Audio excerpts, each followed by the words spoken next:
গরিব ঘরে রাজপুত্র ২০, একটা বিশাল প্রাসাদ, চারপাশে নিরাপত্তার কড়া বেষ্টনী।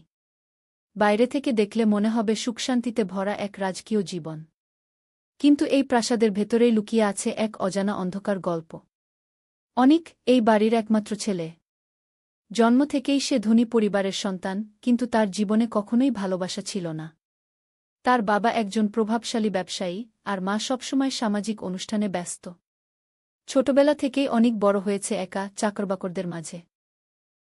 অনিকের জীবনে সবচেয়ে বড় পরিবর্তন আসে যখন সে রাস্তায় এক ভিখারি ছেলের সাথে পরিচিত হয়। ছেলেটির নাম রফিক। রফিকের কাছে টাকা নেই, কিন্তু তার মুখে সবসময় হাসি।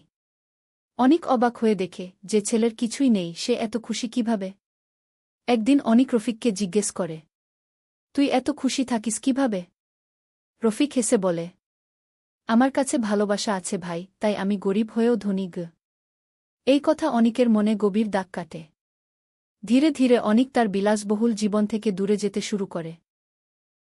সে রফিকের সাথে সময় কাটাতে থাকে, রাস্তায় ঘুরে বেড়ায়, সাধারণ মানুষের জীবন দেখতে শেখে। কিন্তু এই পরিবর্তন তার পরিবারের কাছে ভালো লাগে না। অনিকের বাবা একদিন রেগে গিয়ে বলে, তুই আমাদের সম্মান নষ্ট করছিস। ওই ভিখারিদের সাথে মিশবি না গি। কিন্তু অনিক এবার আর চুপ থাকে না।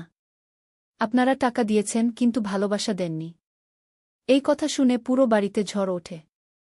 একদিন হঠাৎ করে একটি বড় ঘটনা ঘটে। অনিককে মিথ্যা একটি মামলায় ফাঁসানো হয়। অভিযোগ, সে নাকি একটি বড় অর্থ চুরির সাথে জড়িত। আসলে তার বাবার ব্যবসায়িক শত্রুরা তাকে টার্গেট করে এই ফাঁদ পেতেছিল। অনিককে গ্রেফতার করা হয়।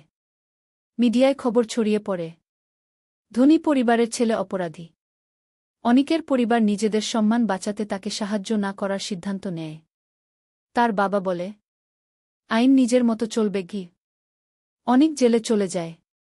জেলের ভেতর প্রথম কয়েকদিন খুব কঠিন ছিল তার জন্য। বিলাসবহুল জীবন থেকে হঠাৎ করে কঠিন বাস্তবতায় পড়ে সে ভেঙে পড়ে।